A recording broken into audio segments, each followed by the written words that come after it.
What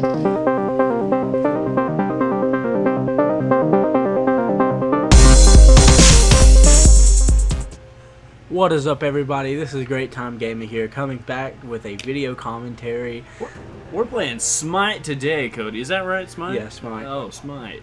And you're playing as a, what kind of god? Mine god. I think his name is Spellic, or Expellic, or something like that. I'm not sure how to pronounce that, but he's pretty I was told by someone in the community it was called Shibalanke. Shibalanke, okay. I mean, it sounds pretty sexy. But for all those fans out there that don't even know what Smite is, well, tell us about Smite real quick. Okay, it's better than League of Legends. It is. Is it really? Okay, yes, yeah. Oh, I okay. think it is, personally. It looks better. And okay, so... I'm actually in the game with you, so I think it is. Yeah, I mean, it's a team-based game, third person. Is it third person? Yes, it's third person, dumbass. Gosh. I flipped that one on you.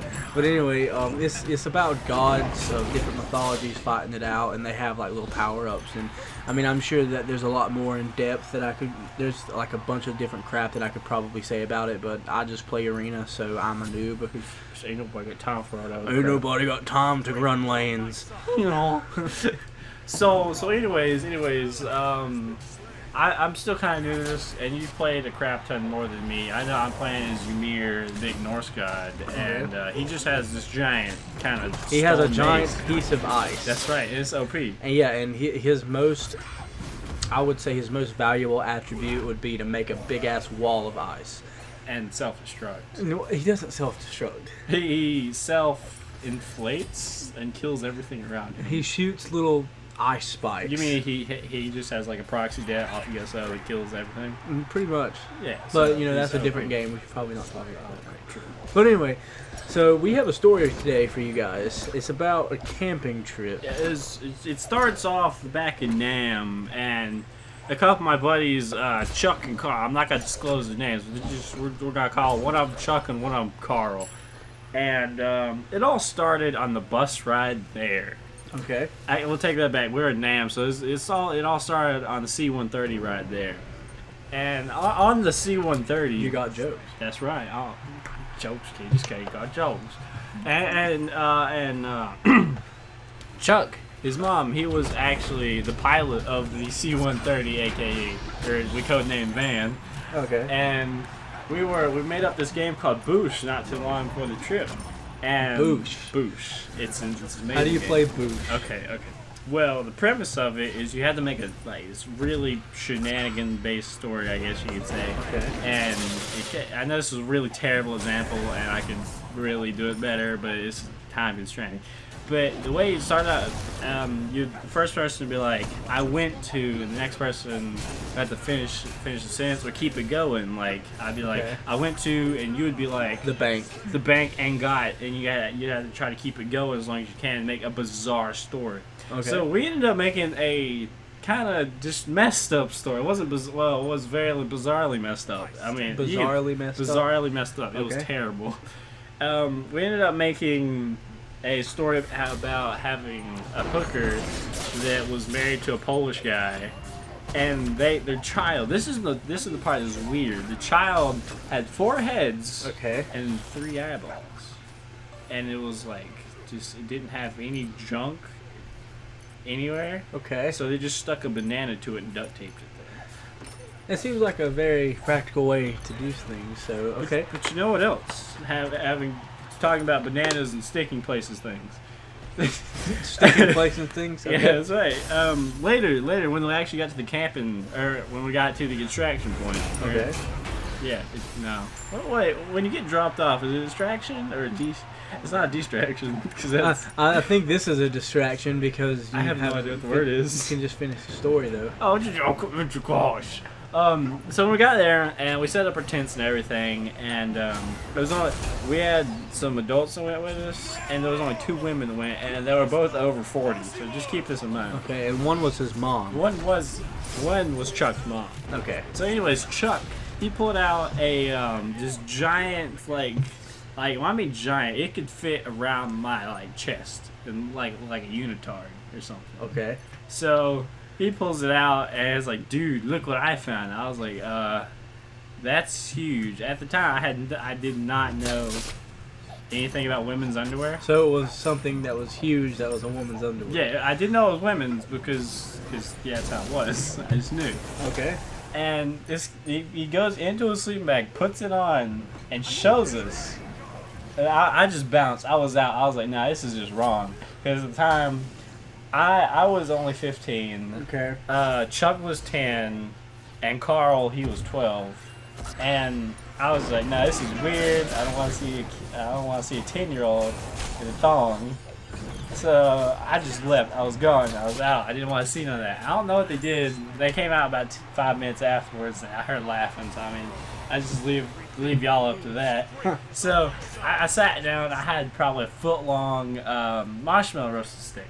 A lot of the other little kids that went with us, they were just roasting their marshmallows. They all had like a 2-yard long marshmallow stick because it was like big fire. It was really hot. Yeah. So I sat down in my camping chair, like foot long. One of the kids walked up to me and was like, "How are you gonna roast that with like such a tiny stick?" I was like, "Well, I pulled out a Zippo and I was like, this is how." And I lit it, and then I just started making the perfect marshmallow on the outside. So you roasted a marshmallow with a Zippo? Yeah, it was amazing looking marshmallow. It tasted like complete crap. Yeah, I would think so. Cause isn't that gas or whatever you put in the Zippo poisonous if you ingest it? Oh yeah. I'm a trooper because I'm still alive. Yeah, you're a trooper. It killed some of the reindeer. We roasted it with napalm, and that's what happens. Got some Agent Orange in that. That's right, dude. We had to grow the marshmallows real quick Oh, because yeah. that's what Agent Orange does.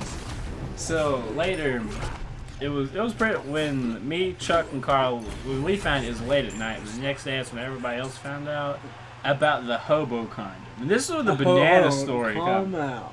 Yeah. Okay, Hobo condom. Yeah. You ain't never heard of a Hobo condom. All right. So what is a Hobo condom exactly? A Hobo condom is a sock and some rubber bands. That sounds like hope. I mean, it's got hoe in it, so I mean. Okay, so where did you find this? We found this in like this cave-looking thing right next to like a 50-foot cliff. Okay. So, I mean, I guess I got a draft while they were doing it, but because the reason I said it was a condom, it was crusty, like that nut crust. Oh yeah, I'm sure you investigated it. Yeah, I looked at it pretty hard. I eyeballed it back when I had some good vision, Oh yeah. and I was like, dude, that's just nasty. So the next day, this is when everybody else. I didn't tell anybody. Like, no, we didn't tell anybody. This little one of the other like little kids walked over here. And was like, "Hey, I found some trash," and he showed us all. And me, Chuck, and Carl. We're all like trying not to cry from laughter. Yeah. And Did you tell them it was a hobo condom? no, then I just kind of like murmured it in the background, and I guess some of the little kids heard me. And they're like, dude, it's a hobo condom. Oh, I bet their parents like that. Yeah, because I mean, they still don't know to this day. I mean, I guess when this video is released, they're gonna know, but it's just a secret. Boy, You heard that, Chuck and Carl? yeah, It's Chuck a and Carl, secret. it's a secret. You know who you are. and so, hobo condom. You know, I got a question, Cody. Okay. Would you trust that hobo condom? No, I don't even trust like $1 condom. What are you talking about? Not even about $4 $1 condom? No. Would that be a $4 condom? Pretty sure it'd still be 4 $1 condoms. But 1 times 4 equals 4. Congratulations, you can math. That's right. But no, I would not trust that. I mean, just imagine for just a second, like you being the hobo, which obviously I have to assume that they have a man bun and a beard.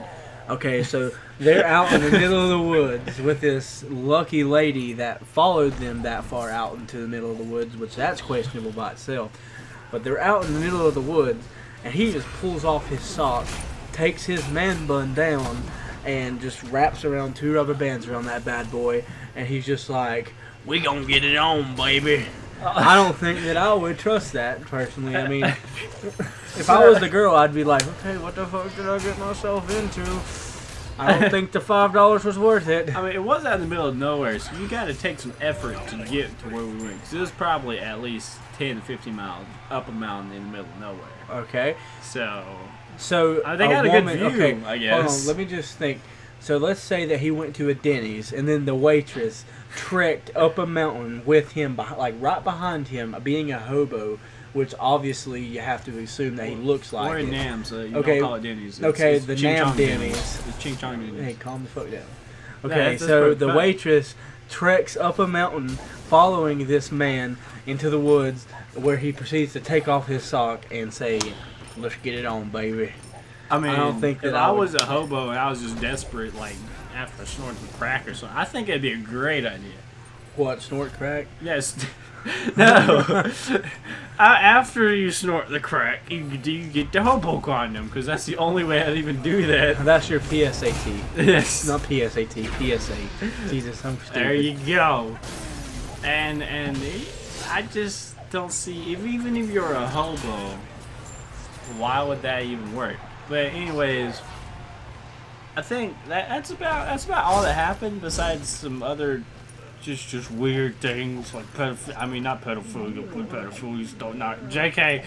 But do you have any other comments on this little hobo story? That's a better question. I think that it all is pretty disappointing. Nah, I ain't talking about it. It was a great camping trip. We all had fun and lots of laughs. Lots, I'm sure you did. But the real question is I know I said the real question, but this is the real OG question, right? Okay. For the last little bit of this game, do you still remember how to say his name? Spell it. No, it's spelled. Anyway, thank you guys for watching so much. If you haven't yet, check out our first video on our channel. We're having a great time doing this, and we hope you guys have a great time gaming. This is Cody, and I'm Kelton. Thank you for watching.